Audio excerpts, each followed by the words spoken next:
Hello and welcome. My name is Ruth Childs. I've been working very successfully over many years with many clients to help them resolve, completely cure their focal dystonia. Many of my clients are musicians, the majority musicians, but I've also worked with athletes and then with other people in the general population. So what I wanted to do was just record a series of videos to explain from my perspective what the causes of focal dystonia are and how we can work with them. Because from my perspective, it's not so much about the physiology of the body so much as the neurophysiology of the brain, and that's the way that I work with it. So this video is just an overall introduction, and then in future videos I want to go into more detail on each of the aspects that I want to mention today. So just to give you a little bit of background, I started working with focal dystonia almost by accident, actually. I had suffered from focal embouchure dystonia at around 17 or 18 years old and actually stopped playing music for many years. It was never diagnosed at that moment. That was a long time ago.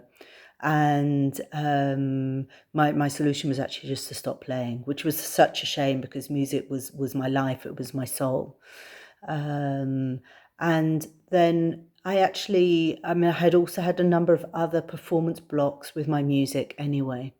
So my first aspect of my career was actually to work with athletes and with musicians and other performing artists around their performance blocks in general. So for many years I've been working, almost 30 years now, I've been working with neuroplastic techniques around performance blocks, and many of those being physical blocks where the body doesn't respond in the way that it's been trained to respond. And then really quite a number of years ago now, I was asked to work with a basketball player whose foot would go into contractions every time he went to do a jump shot. At that point, it wasn't diagnosed as focal dystonia, but over the years, as I've worked with so many different clients with focal dystonia, it obviously was.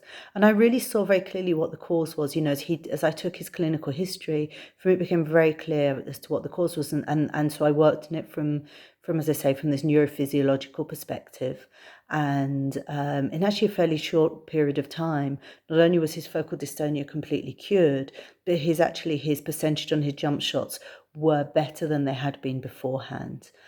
And then, the basketball world is a small place, so word got around, and I was increasingly worked with other clients with similar problems, with focal dystonia problems in different aspects of their body. And all of them worked very successfully with them. And then a trombone player came across me and came across the work that I was doing. And it was him that actually put the label of focal dystonia on it. And he had focal embouchure dystonia, and asked me if I could work with him as well, which I did so, again, very successfully. Came back to had complete recovery from the difficulty, and had it for many years and had tried many different things to resolve it. And it was he that encouraged me to really continue to work with this problem and to dedicate my practice towards focal dystonia more than overall performance blocks, which is what I've been doing since then. And I've dedicated the last many years to working exclusively with focal dystonia. So where does it come from?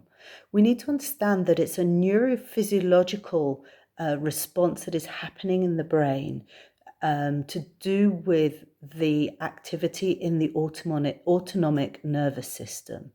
And what happens is it forces the brain to be almost like it's moving forwards and backwards at the same time. And that counter movement is what then eventually shows up in the body as these physical movements in the body.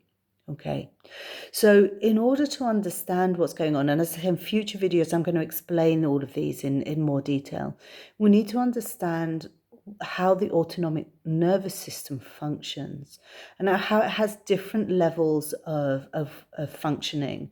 One of those levels is well-being, but then the other levels are survival modes.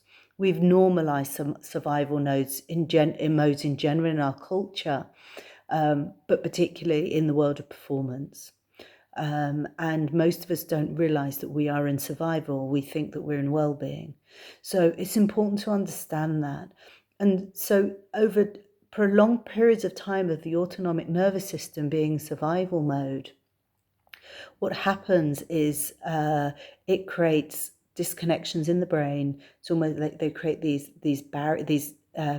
capsules in the brain that have dissociative barriers around them. And focal dystonia is a dissociative problem in the body, meaning that most people who suffer from focal dystonia will talk about, to some degree, them not being able to feel that part of the body in the same way. It might feel alien, it might feel more numbed, it might feel they just don't have the same level of detail of feeling in that part of the body.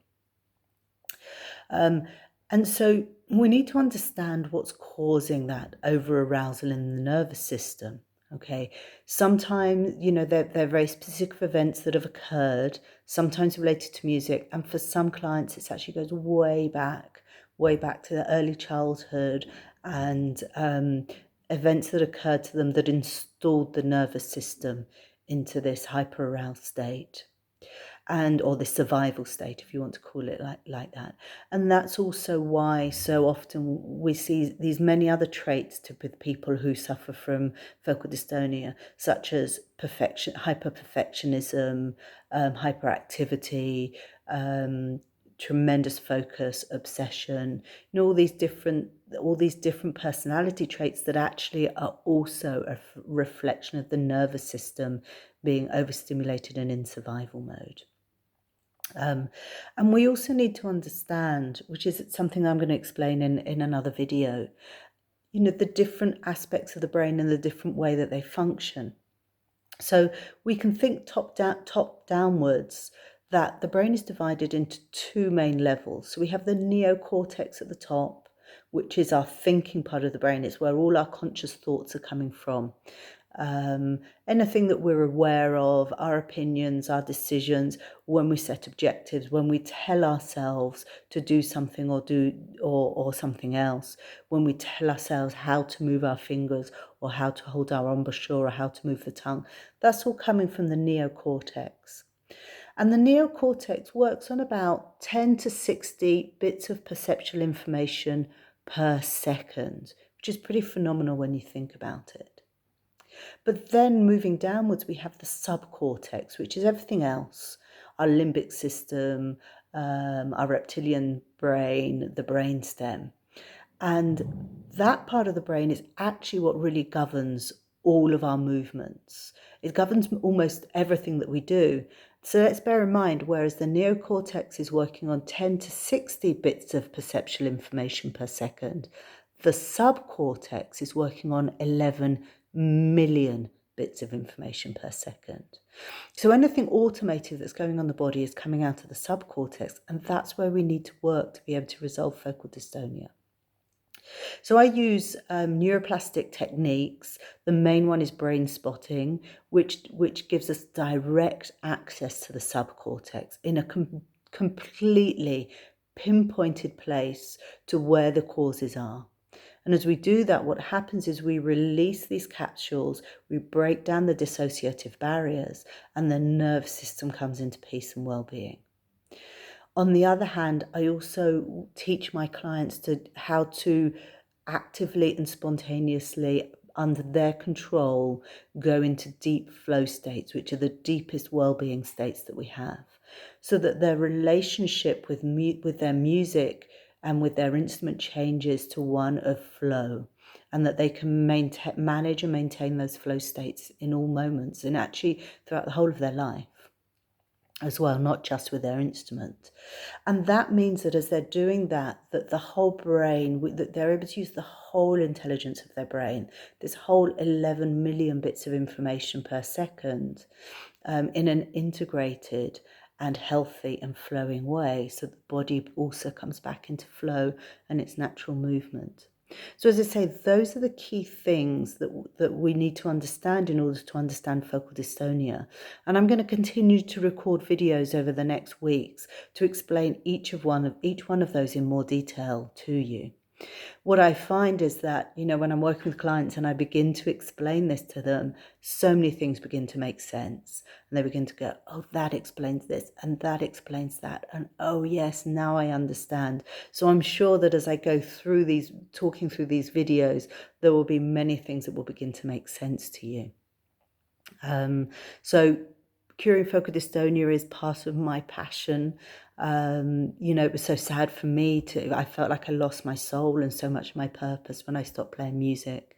And through learning about it and healing my own focal embouchure dystonia, I've been able to come back to playing music again, without any symptom whatsoever. And so I know what it's like to have been able to bring that joy and that purpose back to my life, bring my soul back to myself. And that's what makes me so passionate about this work and offering that same gift to my clients. So I really hope that this information is useful for you. If you have any questions or want to get in contact in any shape or form, please do so. I'm going to leave my website and contact details with this video and with each of the following videos. And I really hope that at some point that we get to meet. And above all, I really hope that if you are suffering from focal dystonia, that you do find the cure for it, that you do find a really successful treatment, and that you can come back to your full talent. Thanks for listening to me.